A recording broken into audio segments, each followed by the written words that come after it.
So quick little update on the RB25 that we just rebuilt. Been running great so far. It's been like a week I think, and no problems at all. Well, there was one problem. My lower radiator hose fell off, but luckily I caught that at the shop. Like it didn't fall off on the road, but it fell off at the shop. Well, it was like really loose. So I caught that, fixed that, and yeah, it's been running great. So now on to today's little project. I got these gauges just sitting here. These are all AEM gauges, oil temp, water temp, and oil pressure. I think these are kind of important to have on an engine like this. Can't trust your factory gauge cluster. And then I got all the little parts to help me install these. So this part, this goes between the radiator hoses. That's for the water temperature. And then this goes on the oil filter housing. So it just goes right there, and then down here, that's for oil temp and oil pressure.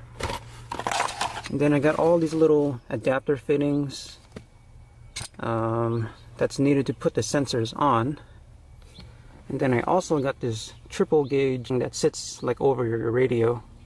And this is metal, like billet aluminum. Really nice stuff. If you guys are familiar with the GTR, which this car isn't, but the GTR has 3 gauges that sit like right here. I think it was oil temp, water temp, and then battery voltage. But this car's GTS, so it doesn't have that. So I'm just gonna put this right there. The AC controls can go down, and then radio can go down. And yes, these do move around. I already have the battery voltage. And then there's the OEM oil pressure. So let's go ahead and start removing all this radio stuff. I'll start with the shift knob. Yeah, this is a OEM 300ZX shift knob, by the way. The JDM one, so it has the red stitching. My Nismo cigarette lighter. There's the ashtray. And then take the shifter boots out. Gotta be real careful with this plastic stuff, especially since this is the smooth style. Very rare. And then there's gonna be 4 little Phillips screws. So one here, and one there, and one here.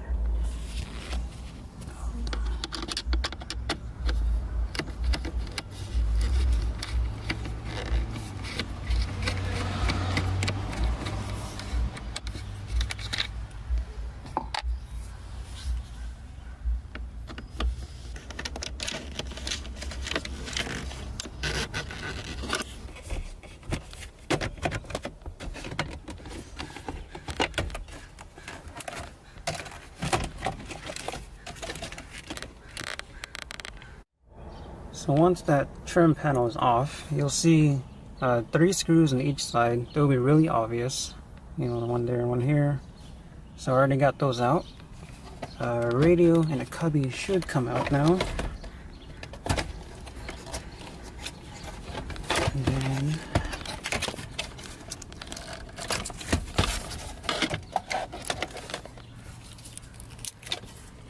okay, that's out. And this should come out.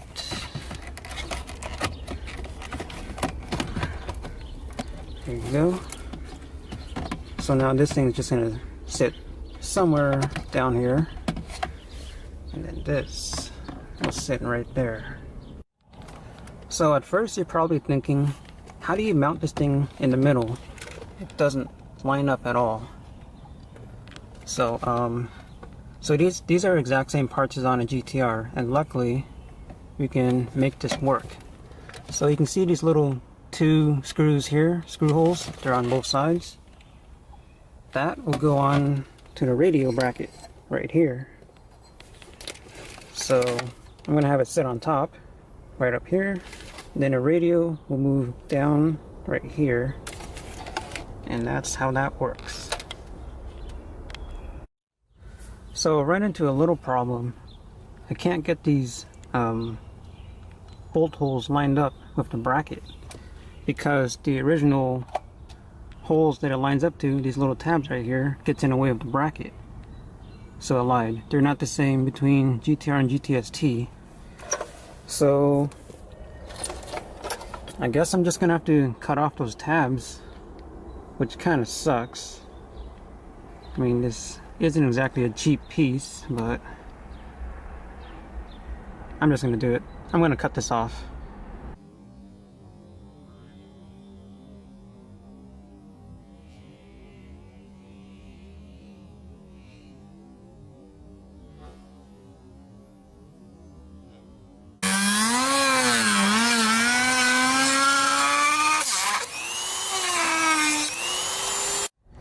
Alright, there you go.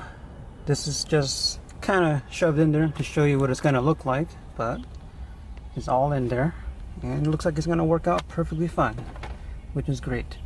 Luckily Skylines have like a digital climate control, so there's no like metal cables back there. It's just a big wire and that's it. So now that that's taken care of, let's work on installing all this other stuff.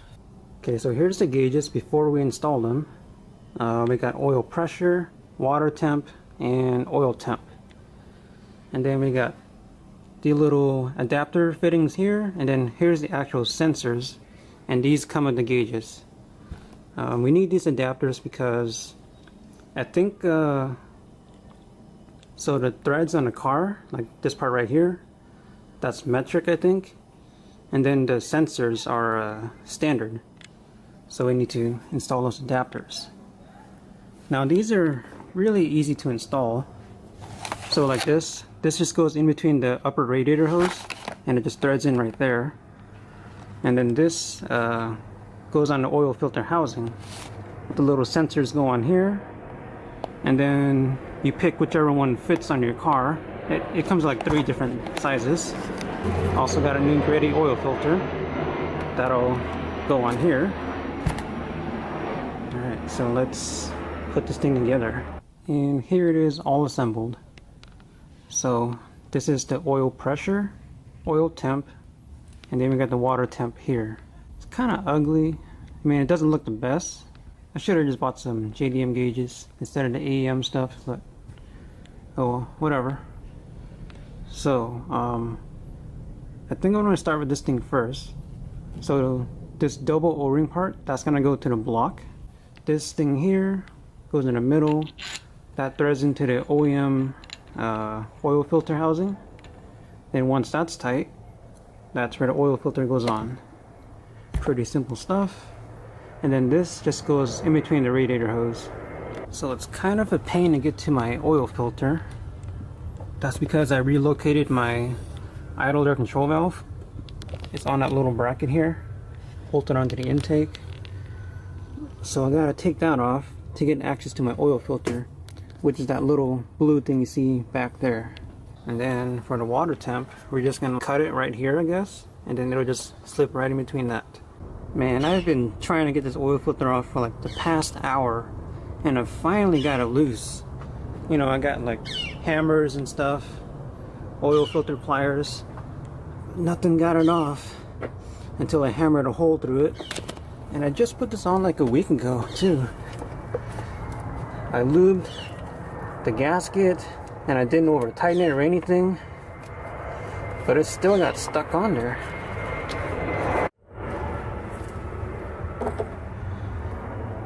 Here's this pile of junk oil filter.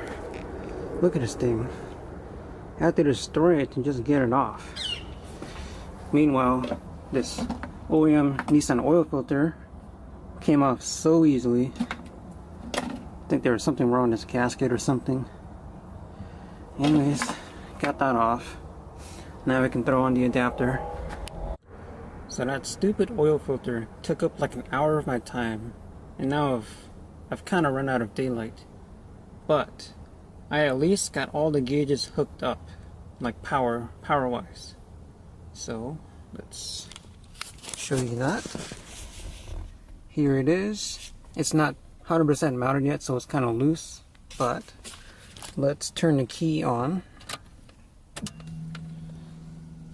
And there you go. It all works.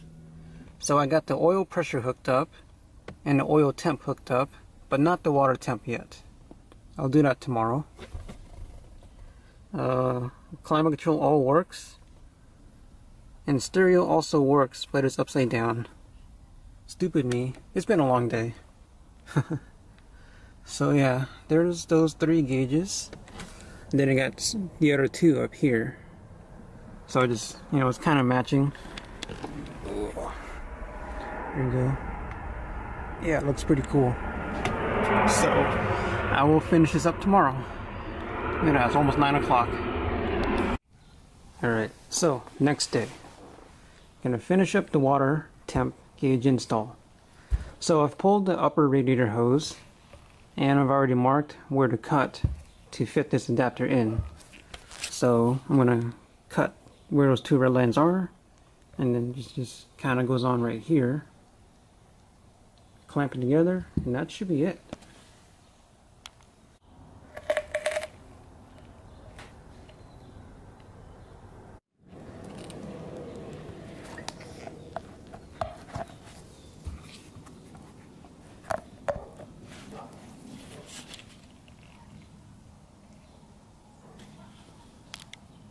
Okay, so there's the water temp sensor, just installed on the upper radiator hose.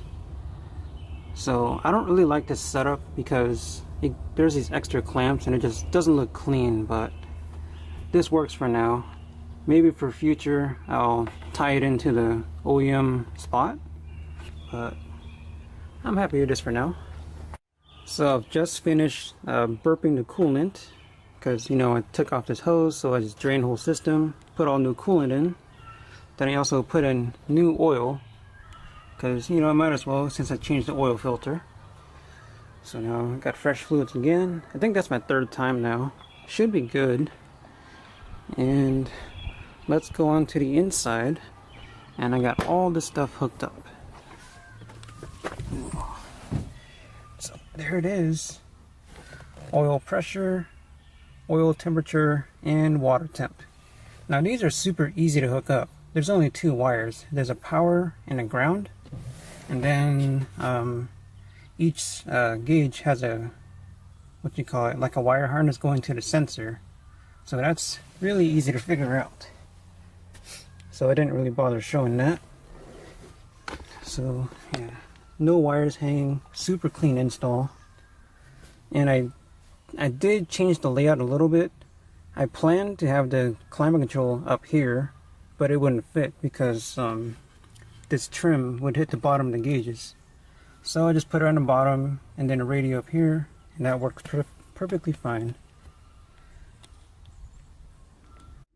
Now let's see how they look when it's on. So I've got it set up to ignition, so you turn the ignition on, and then gauges turn on. So the car is already kind of warmed up because I was checking it earlier, bleeding the coolant and stuff. But you can see that I do have readings, and this is in Fahrenheit, and then this is in pressure.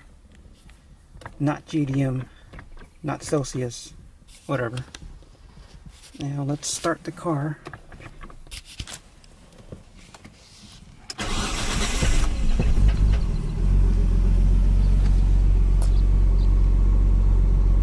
There you go. I got good oil pressure, and then when the car warms up, it'll go to like 150 because I have a Nismo thermostat. So it runs a little bit colder than stock, which is like 180. And that's a lot of gauges. 5 extra gauges. Well, at least I'll know what the engine is doing exactly. Like I got the air fuel over there, I got the boost gauge, oil pressure, oil temp, water temp. So I should have a pretty good idea of like what the car is doing, if it's going to overheat, low oil pressure, whatever. So the idea behind that is I can turn off the car immediately if something goes wrong, so that I don't blow up my engine. I guess that brings us to the end of the Skyline build for now. I've done pretty much everything I wanted to do to this thing. Like, I rebuilt the engine, I got the camshafts, and I just put these gauges in. So I got all the stuff done, but I do still have more planned for this car. Like, I want to upgrade the turbo, and I still have the GTSR exhaust manifold, and I want to get a standalone ECU, but that'll be next year's project. For now, I'm just going to daily this car, and then while I drive this car, I still have other project cars here.